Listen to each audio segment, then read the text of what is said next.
Venezuela está en un momento crítico. Con la reciente victoria de Nicolás Maduro, el futuro del país depende de un hilo. ¿Qué nos depara el destino?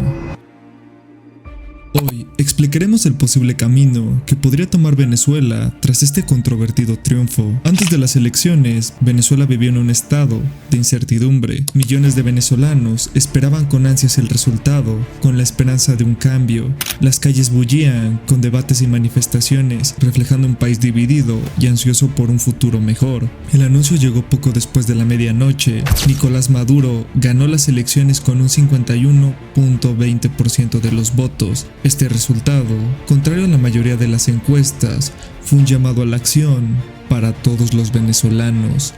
¿Qué significa este tercer mandato para el país? Para entender las posibles direcciones que podría tomar Venezuela, nos apoyamos en expertos como el politólogo Eduardo Valero y organismos internacionales que han estado observando de cerca la situación. Sus análisis nos ayudarán a navegar por este terreno incierto. Primero enfrentamos las protestas. Tan solo minutos después del anuncio, los cacerolazos y gritos de fraude resonaron en el este de Caracas.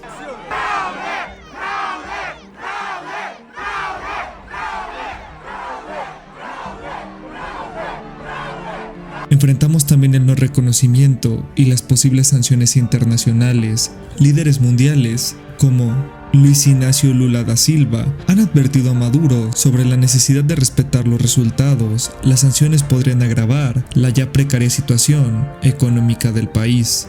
Presidentes como Bukele hablan sobre cómo Maduro es un régimen genocida, fraudulento, ilegítimo, sinvergüenza y antidemocrático. Sin embargo, en medio de estos desafíos también hay oportunidades. La resistencia de la oposición y la presión internacional están llevando a una eventual resolución, y te voy a contar lo más reciente que ha pasado en el país. El pueblo venezolano continúa en las calles quemando carteles gigantes con la imagen del narcodictador Nicolás Maduro, luego del fraude electoral masivo contra Edmundo González.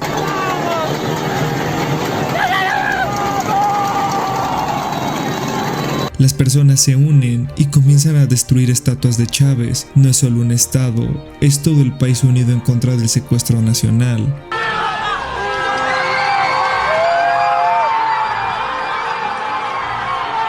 Toda Sudamérica está hablando de ellos, pero es que Venezuela está haciendo historia.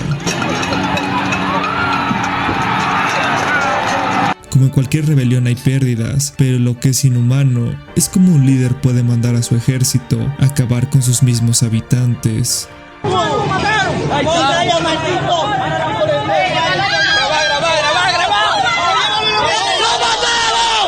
Ellos solo buscan libertad.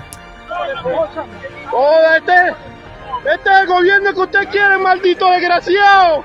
¡Huevona! Durante horas los militares y fuerzas policiales pelearon con sus hermanos, pero llegó el momento donde tuvieron el coraje de dejar el uniforme y los chalecos antibalas, y entre lágrimas se niegan a reprimir a su propio pueblo, dando respaldo a los manifestantes que piden la caída del tirano Maduro.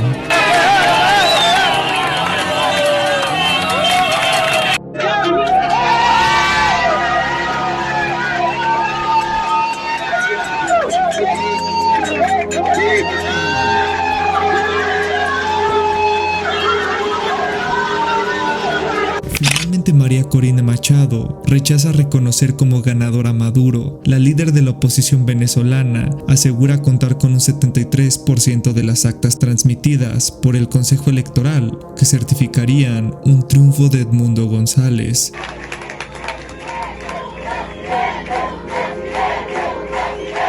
Esto hace que el pueblo venezolano esté más unido que nunca. Presidentes como Gabriel Boric, Dina Boluarte y Javier Milei están hablando constantemente y de su apoyo a esta nación. Sin embargo, no olvidemos que esto es una guerra, ya que, por ejemplo, un video de colectivos chavistas armados muestra cómo se graban listos para asesinar civiles en el 23 de enero en Caracas. Los militares y policías deben neutralizar a estos terroristas de Maduro. En conclusión, la victoria de Maduro marca el comienzo de un nuevo viaje para Venezuela. Es un viaje lleno de retos, pero también de esperanza. Recordemos que a pesar de las dificultades, el espíritu del pueblo venezolano es resiliente y capaz de superar cualquier adversidad. Defendiendo a Venezuela, yo no me puedo quedar en mi casa. Pero hasta hace 2 minutos esto estaba repleto de policías y de gas lacrimógeno. Claro, y Ir con... no Tiene que correr. tengo miedo. Yo tengo con este régimen, porque esto no es un gobierno, esto es un régimen. Juntos podemos construir un futuro mejor. En unos días sacaré un nuevo video para actualizar todo lo que pase durante la semana. Sin más que agregar, esperemos que Venezuela renazca.